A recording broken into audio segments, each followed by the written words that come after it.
നമസ്കാരം. അജയ്സ് പ്രസിന്റെ പുതിയൊരു വീഡിയോയിലേക്ക് എല്ലാവർക്കും സ്വാഗതം. Welcome to Ajay's press. Here what we do is express.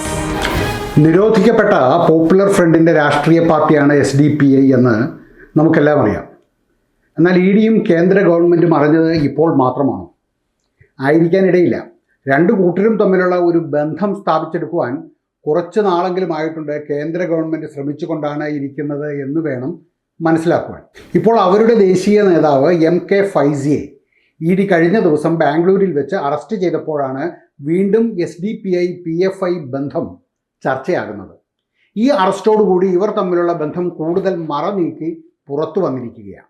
ഈയിടെ ഒരു ചാനൽ ചർച്ചയിൽ ഒരു വിദ്വേഷ പരാമർശത്തിൻ്റെ പേരിൽ ശ്രീ PC ജോർജിനെ കേരള പോലീസ് അറസ്റ്റ് ചെയ്തതും അദ്ദേഹം ജാമ്യത്തിൽ ഇറങ്ങിയതുമെല്ലാം നമുക്കറിയാം. ശ്രീ PC ജോർജ് പറഞ്ഞത് ഒട്ടും ശരിയായില്ല എന്ന് തന്നെയാണ് എൻ്റെയും അഭിപ്രായം. എന്നാൽ ഫൈസിക്കും PC ജോർജിനും കേരളത്തിൽ രണ്ട് നിയമവും ന്യായവുമാണോ എന്ന് ആരെങ്കിലും ചോദിച്ചാൽ നമുക്ക് എന്ത് ഉത്തരം തരുവാൻ പറ്റും?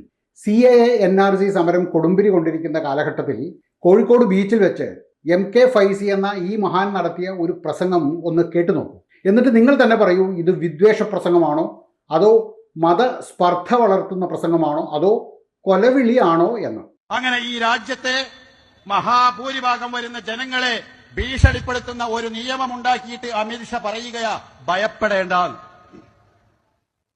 അദ്ദേഹം പാർലമെന്റിലെ മുസ്ലിങ്ങളോട് പറഞ്ഞതെന്താ? നിങ്ങൾ ഭയപ്പെടേണ്ട.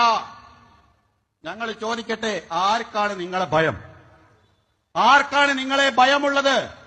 പകരം ഞങ്ങൾക്ക് വിനീതമായിട്ട് പറയാനുള്ളത്, ഈ രാജ്യത്തെ സമാധാനത്തോടുകൂടി നിങ്ങൾക്ക് ജീവിക്കണമെങ്കിൽ ഇന്ത്യ രാജ്യത്തെ മുസ്ലിങ്ങളുടെ അനുവാദമില്ലാതെ കഴിയില്ലാത്ത നാളുകളിലേക്കാണ് ഇന്ത്യ രാജ്യം പോയിക്കൊണ്ടിരിക്കുന്നത്. ഇനി ഞങ്ങളാണ് നിങ്ങളോട് പറയേണ്ടത് ഭയപ്പെടണോ വേണ്ടയോ എന്നത്. എനിക്ക് തോന്നിയത് ഇതൊരു കൊലവിളിയായിട്ട് തന്നെയാണ്. ആലപ്പുഴയിൽ ഒരു കൊച്ചുകുട്ടിയെ കൊണ്ട് വരുന്നുണ്ടടാ നിന്റെയൊക്കെ കാലന്മാർ എന്നും അവിലും മലരും കുന്തിരിക്കവും ഒക്കെ എടുത്ത് കാത്തുവെച്ചോ എന്നും ഒക്കെ വിളിപ്പിച്ച അതേ കൊലവിളിയുമായി ഇതിനെന്ത് വ്യത്യാസമാണ് ഉള്ളത്? ഈ രാജ്യത്ത് സമാധാനത്തോടുകൂടി നമുക്കെല്ലാം കഴിയണമെങ്കിൽ ഇക്കൂട്ടരുടെ അനുവാദമില്ലാതെ കഴിയില്ല എന്ന നാളുകളിലേക്കാണ് ഇന്ത്യ മഹാരാജ്യം പോകുന്നത് എന്നും ഇനി ഇക്കൂട്ടർ നമ്മളോട് പറയും നമ്മൾ ഭയപ്പെടണോ വേണ്ടയോ എന്നും. എങ്ങനെയുണ്ട്? മതസ്പർദ്ധ ഉണ്ടാക്കി എന്ന വകുപ്പ് ചേർത്തുകൊണ്ട് ഇയാളുടെ പേരിൽ ആരെങ്കിലും കേസെടുത്തോ? എനിക്കറിയില്ല. രണ്ട് കൂട്ടർക്കിടയിൽ മതസ്പർദ്ധ ഉണ്ടാക്കി എന്ന വകുപ്പ് ചേർത്ത് കേസെടുക്കേണ്ട ഒരു പ്രസംഗം കേരളത്തിലെ ഇടത് വലത് മുന്നണികൾ കണ്ടില്ല എന്ന് നടിച്ചു. CAA വിരുദ്ധ സമരം എന്ന പേരിൽ ആർക്ക് കൂടുതൽ വോട്ട് കിട്ടുമെന്ന കാര്യത്തിൽ രണ്ടു മുന്നണികളും തമ്മിൽ മത്സരത്തിലായിരുന്നു കേരളത്തിൽ. മലയാള മാധ്യമങ്ങളും അതിന് വേണ്ടത്ര വെള്ളവും വളവും വേണ്ട അനുവാദത്തിൽ തന്നെ ചേർത്ത് കൊടുത്തു. എന്നിട്ടോ എന്തെങ്കിലും സംഭവിച്ചോ? ആരെയെങ്കിലും നാട് കടത്തിയോ? ആർക്കെങ്കിലും ജനിച്ച നാടും മണ്ണും വിട്ട് ഇവിടെ നിന്നും പോകേണ്ടി വന്നോ? ഇല്ലല്ലോ. എന്തിനാണ് MK ഫൈസിയെ അറസ്റ്റ് ചെയ്തത്? MK ഫൈസിയെ ഡൽഹിയിലെ പട്യാല ഹൗസ് കോടതിയിൽ ഹാജരാക്കുകയും കോടതി 6 ദിവസത്തേക്ക് അദ്ദേഹത്തെ ED കസ്റ്റഡിയിൽ വിടുകയും ചെയ്തു. നിരോധിക്കപ്പെട്ട PFIയുടെ പണം ഇടപാടുകൾ കുറെ കാലമായി കേന്ദ്ര ഗവൺമെന്റ് ശ്രദ്ധിച്ചു വരികയായിരുന്നു.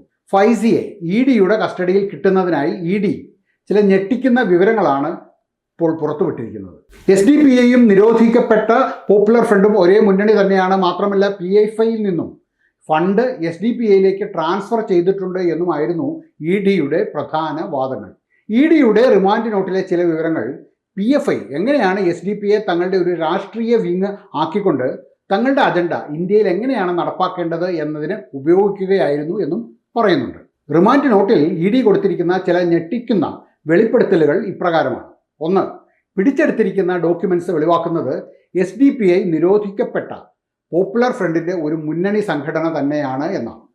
2. SDPIയും PFIയും ഉപയോഗിക്കുന്ന അസറ്റ്സ് SDPIയുടെ പേരിൽ ആർജിച്ചവയാണ്. 3. രണ്ട് സംഘടനകളും തമ്മിൽ ആഴത്തിൽ വേരോടുന്ന ബന്ധമാണ് ഉള്ളത്. 4. PFIയുടെയും SDPIയുടെയും മെമ്പർഷിപ്പ് കേഡറുകളിലുള്ള ഓവർലാപ്പിംഗ്. 5. SDPI എന്ന സംഘടന ഉണ്ടാക്കുന്നതിൽ PFI ഭാരവാഹികൾക്കുള്ള പങ്ക്. 6.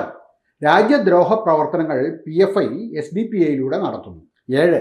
PFI ആണ് SDPIക്കുള്ള ഫണ്ട് കൺട്രോൾ ചെയ്യുന്നതും അവരുടെ പ്രവർത്തനങ്ങൾ സൂപ്പർവൈസ് ചെയ്യുന്നതും. 8. PFIയുടെ യഥാർത്ഥ ഉദ്ദേശം രാജ്യത്ത് ഇസ്ലാമിക വൽക്കരണം ശക്തമാക്കുക എന്നതാണ്. 9. ഇത് സാധ്യമാക്കുവാൻ PFI SDPIയും അതേപോലെയുള്ള സംഘടനകളെയും രൂപീകരിച്ചു.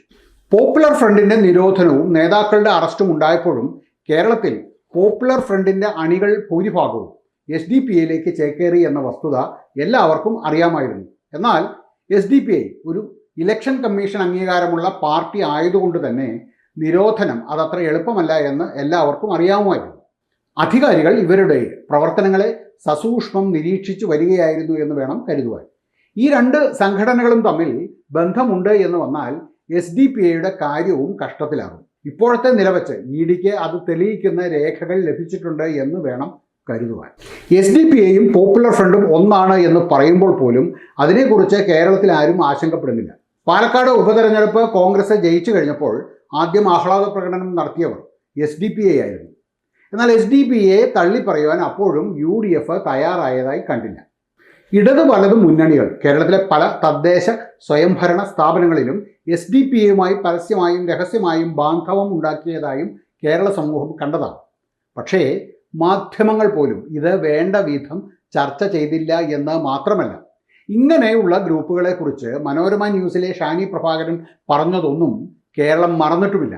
ശ്രീ നസറുദ്ദീൻ, ഇത്തരത്തിലൊരു ചർച്ചയിലേക്ക് BJP കാര്യങ്ങളെ കൊണ്ടുപോകും എന്നുള്ളത് കൊണ്ട് മാത്രം SDPIയുമായി ബന്ധപ്പെട്ട അക്രമങ്ങൾ പോലും വേണ്ടത്ര ചർച്ച ചെയ്യാതെ കേരളം മാറ്റിവെച്ചിട്ടുണ്ട്. അത് സത്യമാണ്. യുമായി ബന്ധപ്പെട്ട അക്രമങ്ങൾ കേരളം ചർച്ച ചെയ്താൽ അത് BJPക്ക് ഗുണകരമായി ഭവിക്കുമെന്ന് പറഞ്ഞുകൊണ്ടാണ് ആ വിഷയങ്ങൾ തങ്ങൾ, അതായത് കേരള മാപ്രകൾ ചർച്ച ചെയ്തിട്ടില്ല എന്ന് ഷാനി പ്രഭാകരൻ വൃത്തി തുറന്ന് പറയുന്നത്. അതും നമ്മൾ കണ്ടതാണ്. അപ്പോൾ പറയൂ, ആരാണ് ഇവർക്ക് ഞാൻ നേരത്തെ പറഞ്ഞ വെള്ളവും വളവും നൽകിയത്? ആരാണ് ഇവരുടെ ശബ്ദവും വെളിച്ചവും ആകുന്നത്? സംശയം എന്താണ്? കേരളത്തിലെ ഇടത് വലത് മുന്നണികളും കേരള മാപ്രകളും. ഇപ്പോൾ തന്നെ ഫൈസിയുടെ അറസ്റ്റ് ദേശീയ മാധ്യമങ്ങൾ വരെ ചർച്ച ചെയ്യുമ്പോൾ കേരളത്തിലെ മാപ്രകൾ ഇപ്പോഴും ഒട്ടകപക്ഷിയെപ്പോലെ പൂഴിമണ്ണിൽ തലയും താഴ്ത്തി ഇരിക്കുകയാണ്. മുൻപും നമ്മൾ ചർച്ച ചെയ്തിട്ടുള്ളതാണ് മാപ്രകളുടെ പ്രതിബദ്ധതയെക്കുറിച്ച്. ആരോടാണ് ഇവരുടെ കൂറ്? മാപ്രകളുടെ മാത്രമല്ല, രാഷ്ട്രീയ പാർട്ടികളുടെയും നിലപാടുകൾ തീവ്രവാദ സ്വഭാവമുള്ള സംഘടനകൾക്ക് വളരുവാൻ ഏറ്റവും വളക്കൂറുള്ള ഒരു മണ്ണായി കേരളം പരിണമിച്ചു എന്നതും സത്യമാണ്. അതുകൊണ്ടുകൂടിയല്ലേ എല്ലാവരോടും കേരളത്തിലേക്ക് പോയിക്കൊള്ളൂ എന്ന് സാക്കിർ നായിക്ക് മലേഷ്യയിൽ ഇരുന്ന് ആഹ്വാനം ചെയ്തത്. ഈ വീഡിയോ ഇവിടെ പൂർണ്ണമാകുന്നു. നിങ്ങൾക്ക് ഈ വീഡിയോ ഇഷ്ടമായിട്ടുണ്ടെങ്കിൽ മറ്റുള്ളവർ കൂടി ഒന്ന് ഷെയർ ചെയ്ത് കൊടുക്കുക. എല്ലാവർക്കും നല്ലൊരു ദിവസം ആശംസിക്കുന്നു. നന്ദി, നമസ്കാരം.